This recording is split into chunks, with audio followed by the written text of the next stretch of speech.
Welcome to the Market Money Magnet guys.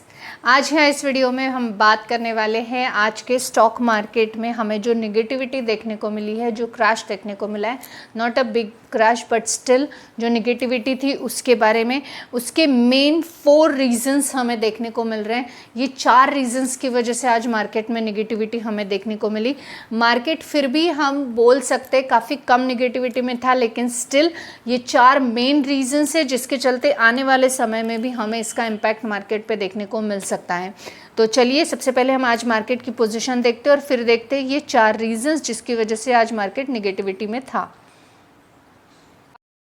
आप यहाँ देख सकते हैं जो निफ्टी है इसमें करीबन 0.56% की निगेटिविटी हमें देखने को मिल रही है, यानी 140 पॉइंट्स की निगेटिविटी हमें यहाँ पे निफ्टी में देखने को मिल रही है। वहीं पे अगर हम बात करें बैंक निफ्टी की, तो बैंक निफ्टी में भी 0.39% की निगेटिविटी यानी 219 पॉइंट्स की निगेटिविटी देखने को मिल रही है। वहीं अगर हम सेंसेक्स की बात करें तो सेंसेक्स में भी हमें करीबन 0.66% यानी 543 पॉइंट्स की निगेटिविटी देखने को मिल रही है। अब चलिए हम देख लेते हैं इन निगेटिविटी के पीछे के 4 मेन रीजंस। तो सबसे पहला रीज़न है इस निगेटिविटी के पीछे, सबसे पहला रीज़न रहा है spike in crude oils after US strike on Iran. ये हम जानते ही है कि यूएस की तरफ से ईरान के ऊपर स्ट्राइक किया गया है और जो वहाँ पे यूएस की तरफ से ईरान पर जो स्ट्राइक किया गया है उसके चलते क्रूड ऑयल पे प्रेशर बन रहा है, क्योंकि हम ये भी जानते हैं ईरान ये जो है क्रूड ऑयल का एक हब माना जाता है। वहाँ पे कुछ सेक्टर्स जो है वो बहुत नियर बाय हैं ईरान के, जो कि क्रूड ऑयल वहाँ से मैक्सिमम एशियन कंट्रीज़ को प्रोवाइड किया जाता है। अब ऐसे में डेफिनेटली क्रूड ऑयल पे प्रेशर बनेगा और प्रेशर बना तो हाईएस्ट लेवल जो रहेगा वो जनवरी से लेकर अब तक का वो क्रूड ऑयल में हमें देखने को मिलेगा ही। ये नेचुरल था, ये एकदम एक्सपेक्टेड था और वही होता हुआ हमें देखने को मिला है। और यूएस के स्ट्राइक के चलते जो है हम बोल सकते हैं कि अगर वहाँ से फिर से कोई एक्टिविटीज़ होती है ईरान की यूएस पे या यूएस की ईरान पर, तो ये क्रूड ऑयल पर हमें आने वाले समय में और भी प्रेशर बनता हुआ देखने को मिलने वाला है। और क्रूड ऑयल पे प्रेशर बनेगा तो डेफिनेटली मार्केट पे प्रेशर बनेगा, पर्टिकुलर सेक्टर्स पे प्रेशर बनेगा और मार्केट में निगेटिविटी देखने को मिलेगी। इसके अलावा जो सेकेंड और मोस्ट इम्पॉर्टेंट रीज़न रहा है वो रहा है आईटी स्टॉक्स में जो है वीकनेस देखने को मिला, एसेंचर का सेल ऑफ भी देखने को मिला है। निफ्टी आईटी इंडेक्स जो है करीबन 1% की गिरावट में हमें देखने को मिला था और उसके अलावा जो उसका वेटेज डाउन हुआ है उसके पीछे इंफोसिस, एचसीएल टेक, ओएफएसएसएस, टीसीएस, ये सारे साथ ही साथ एसेंचर्स भी हमें स्लैम होते हुए देखने को मिले थे 7%। अब यूएस ट्रेडिंग जो हुआ था फ्राइडे में उस टाइम पे ये डाटा हमें देखने को मिला था। आज मंडे है तो ऑब्वियस है आज का डाटा थोड़ा बहुत अलग होता हुआ हमें देखने को मिल सकता है, लेकिन इस गिरावट की वजह से आज जो है इंडियन मार्केट में आईटी निफ्टी जो है ये प्रेशर में देखने को मिला, सेल ऑफ देखने को मिला, वीकनेस देखने को मिली इसमें। और निफ्टी 50 में जो है आईटी सेक्टर का वेटेज भी हमें देखने को मिलता है और वो वेटेज अगर हमें डाउन देखने को मिला तो डेफिनेटली हम बोल सकते हैं निफ्टी में वीकनेस इसकी वजह से भी देखने को मिली है। अब एस्टिमेटेडली जो Q3 के रिजल्ट है उसमें रेवेन्यू जो है सब बीट करेंगे या अच्छा करेंगे ये एक्सपेक्टेड है, लेकिन देखते हैं फ्यूचर में क्या होता है। फ्यूचर की डिमांड और सेक्टर की सेंटिमेंट्स को देखते हुए आने वाले समय में हम एक्सपेक्ट ही कर सकते हैं कि आईटी सेक्टर थोड़ा बेटर करे, जो कि अभी आईटी सेक्टर वीकनेस में देखने को मिल रहा है। Third and most important reason ये भी रहा है कि ऑयल फ्यूल जो है इसमें इन्फ्लेशन देखने को मिला है। अब ये ऑयल फ्यूल्ड में इन्फ्लेशन के पीछे का रीज़न है फेड रेट कट। अब फेड का रेट कट जो है ये डेफिनेटली इम्पैक्टेबल है ऑयल फ्यूल पे and not only oil fuel पे, ये फेड रेट कट जो है इंडियन मार्केट पे भी हमें इम्पैक्टेबल देखने को मिलता है।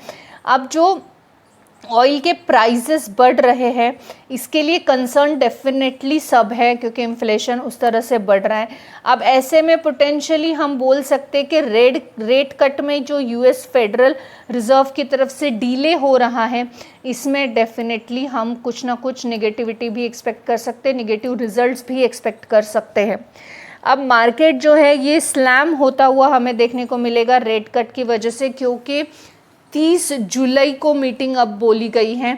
अब 30 जुलाई को अगर मीटिंग फेड गवर्नर ने अनाउंस की है तो उसके बाद ही हमें सितंबर में हमें इंडियन जो रिजर्व बैंक है इसकी तरफ से भी रेट कट की न्यूज़ आएगी। अब मीनवाइल मार्केट जो है इसी तरह फ्लक्चुएशन में काम करेगा, कभी अप कभी डाउन, फिर कभी अप तो कभी डाउन, इस तरह से ही मार्केट का फ्लक्चुएशन हमें देखने को मिल सकता है। डाउन साइड में ज़्यादा देखने को मिल सकता है, जैसे आज भी हमें मार्केट में निगेटिविटी देखने को मिली क्योंकि फेड रेट कट का इम्पैक्ट हमें मार्केट पे देखने को मिला और उसकी मीटिंग को डिले किया गया है 30 जुलाई तक। Last and fourth most important reason रहा है ग्लोबल सेल ऑफ एड्स प्रेशर। अब इंडियन इक्विटी जो मार्केट है ये कहीं ना कहीं ग्लोबल मार्केट को मिरर करता है, ये हम बोल सकते हैं। अब अगर ग्लोबल इक्विटी मार्केट में वीकनेस होगा तो हम डेफिनेटली इस चीज़ के लिए कंसर्न हो सकते हैं कि इंडियन मार्केट में भी वीकनेस देखने को मिले। अब ईरान का जो पोटेंशियली एक वॉर का सिचुएशन चल रहा है, बार बार यूएस के साथ में अभी स्ट्राइक हुआ है, उन्होंने यूएस को भी जवाब देने के लिए धमकाया है, या जो यूक्रेन के साथ उनका चल रहा है, इसके चलते जो है जो इन्वेस्टर से अप एंड डाउन हो रहे हैं, क्योंकि जैसे वॉर का सिचुएशन बढ़ेगा वैसे ही मार्केट डाउन होगा, और अगर मार्केट डाउन जाता है तो ऑब्वियस है जो इन्वेस्टर्स हैं इनके सेंटिमेंट्स पे असर होगा और वो मार्केट में से एग्जिट करने के बारे में सोचेंगे। लेकिन जैसे हमने देखा MSCI जो ब्रॉडेस्ट इंडेक्स एशिया पैसिफिक का माना जाता है, वहाँ पे जापान ने भी 1% से ड्रॉप किया था।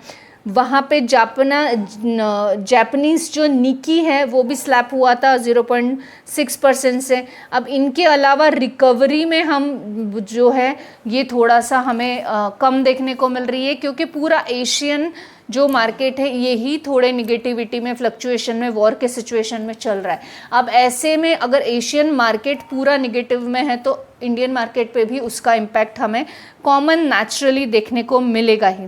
तो ये जो 4 रीज़न रहे हैं कि एक तो क्रूड ऑयल के प्राइस जो है ये हाइक हुए हैं, ये उसके अलावा जो वीकनेस आईटी सेक्टर में है, उसके अलावा ऑयल फील्ड जो है फेड के रेट कट का इंतज़ार जो कि डिले हो चुका है, और ग्लोबल मार्केट में पूरा वीकनेस, क्योंकि एशिया में पूरी तरह एशियन मार्केट्स में वीकनेस देखने को मिल रहा है। वॉर की सिचुएशन के साथ वो फ्लक्चुएट भी हो रहा है। अभी क्रूड ऑयल के प्राइस हाइक हुए हैं, क्रूड ऑयल की शॉर्टेज होगी तो ऑब्वियस है हम मार्केट पे इसका निगेटिव इम्पैक्ट देखने को हमें मिलने ही वाला है।